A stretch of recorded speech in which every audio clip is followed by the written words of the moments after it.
Bismillahirrahmanirrahim. Assalamualaikum warahmatullahi wabarakatuh. Waalaikumsalam warahmatullahi wabarakatuh. Alhamdulillah wassalatu wassalamu ala Rasulillah wa ala alihi wa ashabihi wa man tabi'ahum bi ihsanin ila yaumiddin. Wassalama tasliman katsira amma ba'd. Bapak-bapak saha para lenggah sedaya ingkang tansah kula hormati, langkung rumiyin semonggo kula dherekaken ngunjakaken raos syukur wonten ngarsanipun Allah Subhanahu wa taala. Awit wonten ing dalu menika alhamdulillah kula panjenengan sami saged nglajengaken pengaosan pendak malam Jumat nggih. Mugi-mugi kula panjenengan tansah istiqomah. Amin ya rabbal alamin. Shalawat salam boten kesupen mugi tansah kaaturaken dumateng junjungan kita Nabi Agung Muhammad sallallahu alaihi wasallam saha penderek-penderekipun dumugi benjang akhir zaman. Amin. Kepareng ing mriki kula badhe maosaken hadis kekayutan menika keutamaan utawi manfaat dzikir nggih. Insyaallah dzikir menika dong-dong kita berzikir dong-dong nggih kesupen nggih. Dados menika kita tansah saling mengingatkan. Allah Subhanahu wa taala ngendikaaken wonten ing Al-Qur'an inggih menika surat Al-Baqarah ayat 150 kalih inggih menika fadhkuruni adzkurukum. Okay. Maka ingatlah kepadaku, maka aku akan ingat kepada kalian. Okay. Lajeng Bapak rahimani wa rahimakumullah, Syekhul Islam ya Ibnu Taimiyah rahimahullahu taala ngendikaaken adzikru lil qalbi kalma'i lissamaki fa kaifa yakunu halus samaki ida ukhrija minal ma. Ingkang artosipun ya, dzikir bagi hati nggih, dzikir bagi hati seperti air bagi ikan nggih. Dzikir bagi hati seperti air bagi ikan. Bagaimanakah kondisi ikan apabila dikeluarkan dari air? Nah, tentu jawabanipun nggih saged mati nggih. Menawi ulam ikan itu dikeluarkan dari air maka ya bisa mati. Itu ibaratnya dzikir nggih. Jadi dzikir ya bagi hati itu seperti air bagi ikan. Nah, menika nggih subhanallah, sehingga bisa kita pastikan seandainya ikan itu dikeluarkan dari air maka tidak berselang lama pasti akan mati. Nggih. Lajeng wonten hadis nggih dari Abu Musa Al-Asy'ari radhiyallahu anhu, semoga Allah meridhoinya, Rasulullah sallallahu alaihi wasallam bersabda, masalul ladzi yadhkuru rabbahu wallati la yadhkuru rabbahu masalul hayyi wal mayyit. Ya. Perumpamaan orang yang berzikir kepada Rabb-nya, yakni kepada Allah, dan orang yang tidak berzikir kepada Rabb-nya adalah seperti perbedaan antara orang yang hidup dengan orang yang mati. Hadis riwayat Bukhari. Ya, subhanallah. Ya.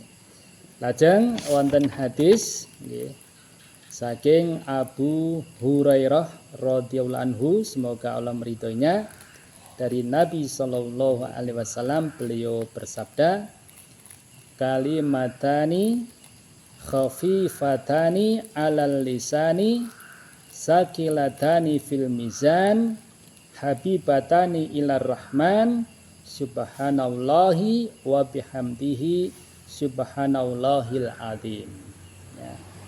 Yang artinya dua kalimat yang ringan di lisan namun berat di timbangan dan disukai oleh Ar-Rahman, yakni Allah Subhanahu wa taala yang Maha Pengasih, ya, yaitu subhanallah wa bihamdihi subhanallahil azim, ya.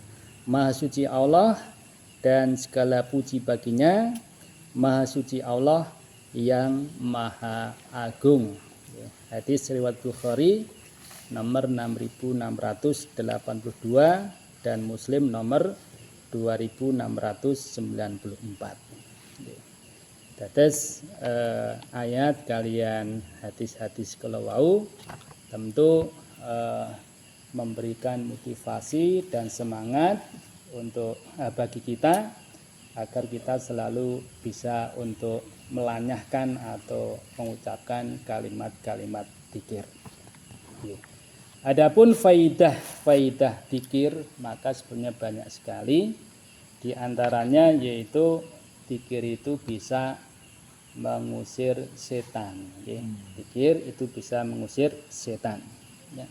Sehingga kalau kita nyuwun ngapunten barangkali sedang bersafar atau singgah di suatu tempat yang barangkali juga kita pandang kok agak sinyup nggih, sinyup ya. Agak kok angker gitu nggih. Maka kita bisa berzikir di situ. Nah, di antara zikir yang diajarkan oleh Rasulullah sallallahu alaihi wasallam yaitu mengucapkan a'udzu bi kalimatillahi tammati min syarri ma khalaq. Ya. Aku berlindung dengan kalimat-kalimat Allah yang maha sempurna dari kejahatan makhluk yang telah Ia ciptakan. Nah, ini jadi berlindung kepada kalimat Allah, kepada Al-Qur'an. Karena Al-Qur'an itu kalamullah, ya, di antara sifat Allah, sehingga kita boleh berlindung dengan kalimat Allah tersebut. Caranya seperti yang diajarkan oleh Rasulullah sallallahu alaihi wasallam. Mboten betul Al-Qur'an dibalang Al-Qur'an mboten nggih. Mboten nggih. Tetapi diucapkan, bisa mengucapkan kalimat ayat kursi nggih, atau mengaji atau dengan membaca doa tadi nggih. A'udzu bi kalimatillahi tammati min syarri ma khalaq. Nah, itu kalau kita lakukan di rumah mungkin sendirian kok aduh takut, kadang-kadang kan mungkin anak-anak bisa begitu ya, kalau bapak nggak mungkin ya, masa bapak takutnya, kecuali rumah yang angker mungkin ya agak merkinding gitu ya mungkin ya. Kalau dulu Simbah itu ngajari kalau ngarit itu supaya tidak digigit ular itu jawabannya ya cip caliko calikem tunggak mengokolo mingkem kersane ngalah gitu. Oh itu ya sebelum ngaji ya kita amalkan sebelum ngaji loh Pak. Jadi seolah-olah tuh mantep nggih Mbah Mugi nggih.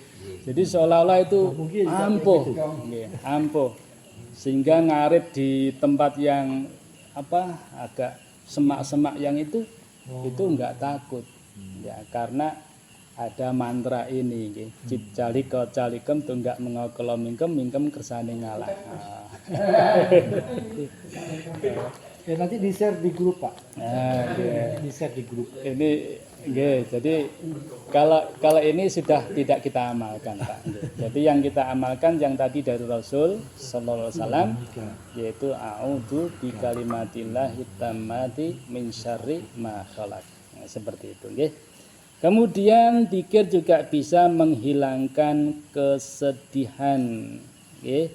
Jadi ada kalanya kita itu sedih, galau, ada kalanya senang. Ya seperti itu nggih, sunatullah nggih. Jadi seperti Rasul sallallahu alaihi wasallam itu juga sempat sedih, Pak.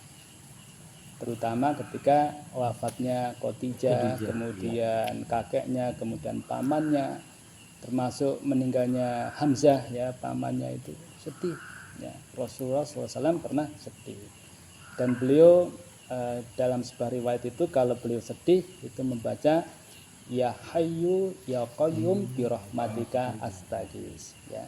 Ya hayyu ya qayyum bi rahmatika astaghis, wahai zat yang maha hidup yang berdiri sendiri dengan rahmatmu aku memohon pertolongan. Nah, jadi dibaca 3 kali. Nah, setelah itu beliau hilanglah rasa sedih tersebut. Jadi sikap penyandaran dan permohonan kepada Allah Subhanahu wa ta'ala. Kemudian dzikir itu bisa mendatangkan kegembiraan. Maka dalam ayat itu disebutkan ala bi dzikrillahi tatma'innul qulub. Ketahuilah dengan berzikir kepada Allah maka hati itu menjadi tenang, menjadi tentram. Subhanallah.